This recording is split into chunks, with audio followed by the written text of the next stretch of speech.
Sherehe. Bazu.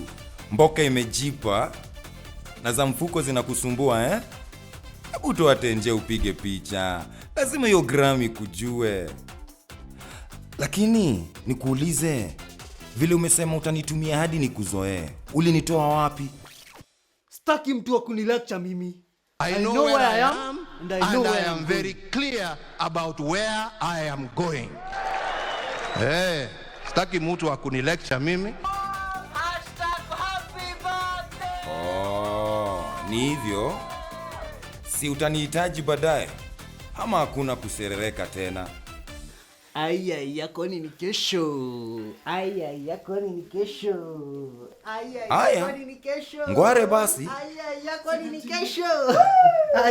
Kwani ni kesho.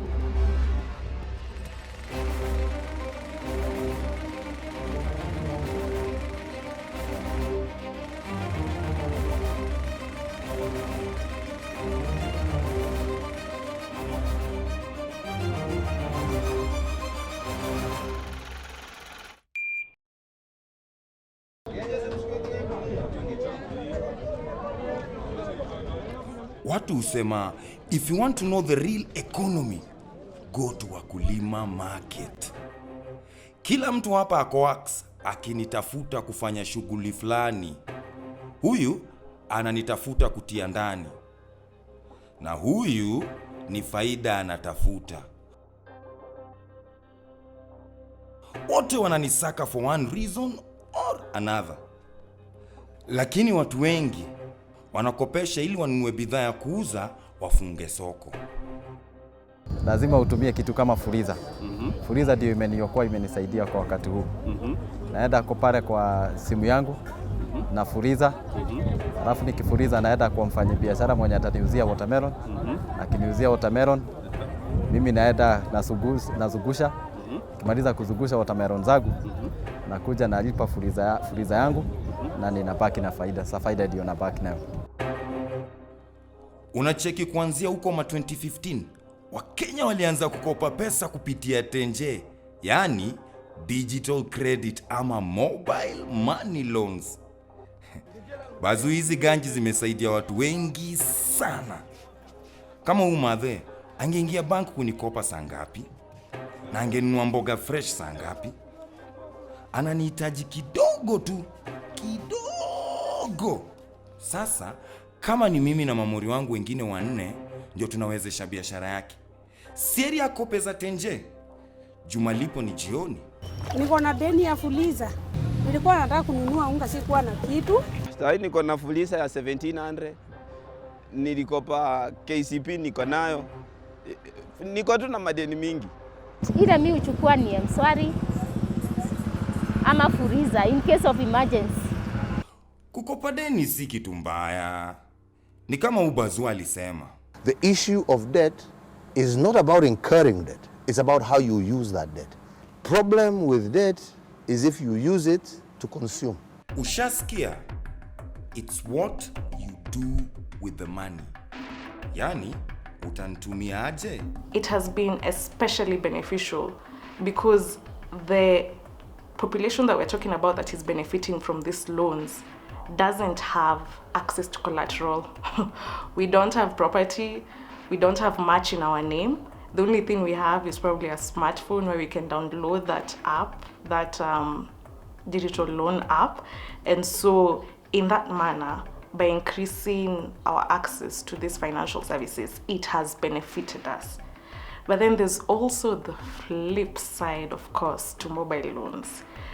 And one of them is over-indebtedness. It is a suggestion that financial inclusion has not gone deeply enough, but also that the solutions that many banks are selling are very highly formalized and don't have quick turnaround. You understand now? Ukinikopa kufanya waksi ya maana yenye itanirudisha kwako, umetumia deni vizuri.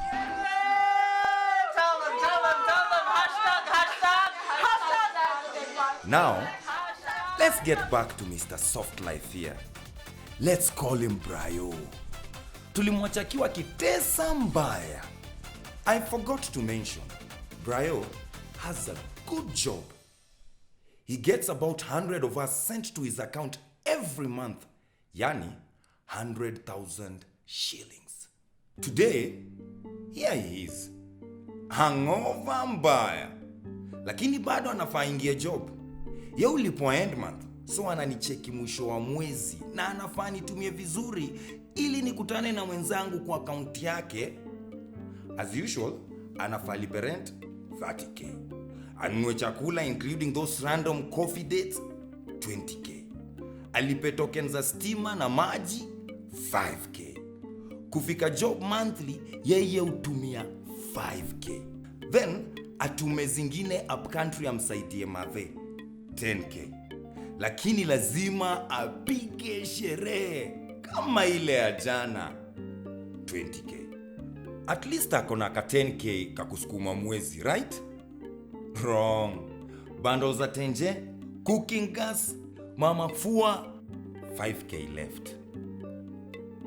Then you know, soft life haitakangi stories za budget. Brayo has said hawezi finyana na watu kwa matatu anuze jasho ya Wakenya wengine tena. He needs a car. One problem though, to get the car he wants, he needs at least 100 of me and my cousins. Yani, 1 million bob. So there's this gentleman who has a job or has at least some income, but he's spending far ahead of how much money he has. Obviously, you know what's going to happen over time. He's going to face a crunch, because when all the creditors call for him, he will lose his shot. Brayo decides to buy the car. Kwani ni kesho. So now, in addition to his usual cost, he now has a monthly loan repayment of 20 of me. Aya, ongeza fuel ya 5k. Juu akona gari, Vashas isn't that far anymore. Road trip, 20k. Before Brayo knows it, there is more month than money left. So, what does he do? Now, he needs to get on his phone and look for me via a mobile loan just to survive.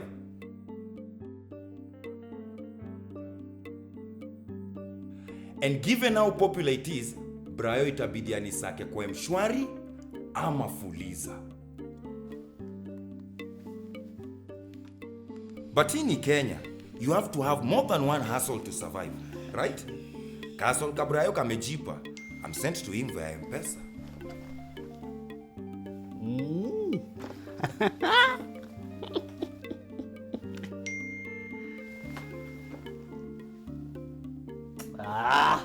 Kiasi, Brianna realized that I'm not stretching as far as I used to. Na ako always on Fuliza. Sasa, mobile loans za Brayo zimegrow na alipi. So, now imagine if Brayo angekuwa gava na budget yake ingekuwa budget ya Kenya. Ingekuwaje? Haufai kutafuta fund ya upate answer.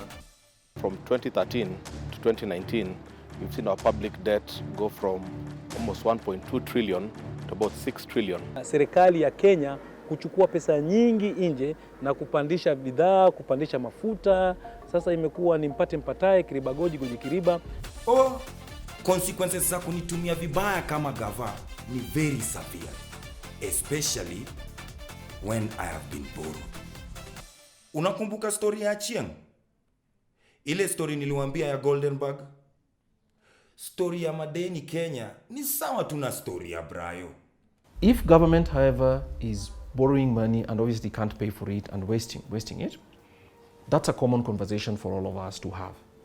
But I think we have to be careful if we are talking down at Brayo, who's borrowing some money, living a fast life because he's entitled to that soft life if that's what he wishes. My view is that that's a conversation he should be having with his parents and his friends and everybody else. So using debt to shame people, in my view, is not too good. But now coming back to whatever.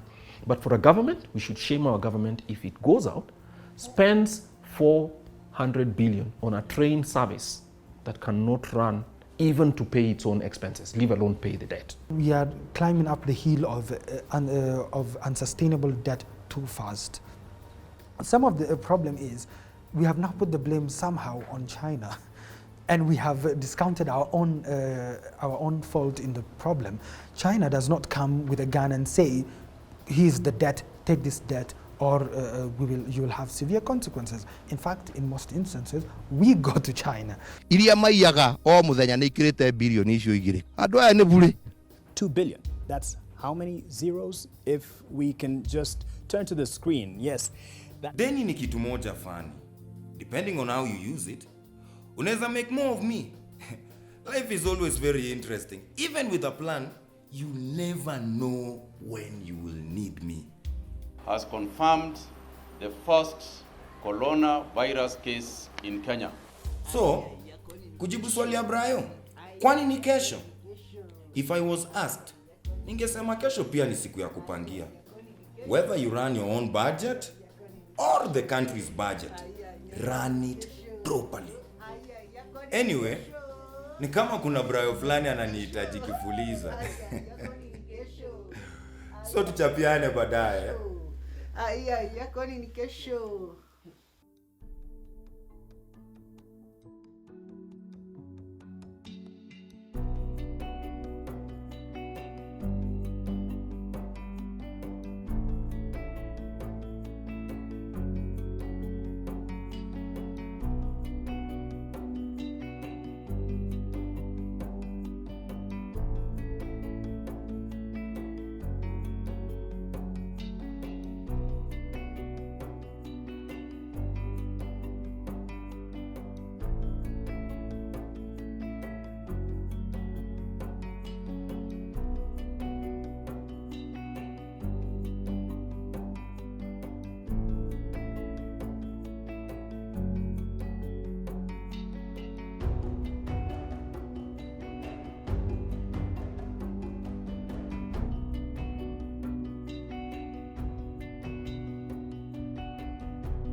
Pull up!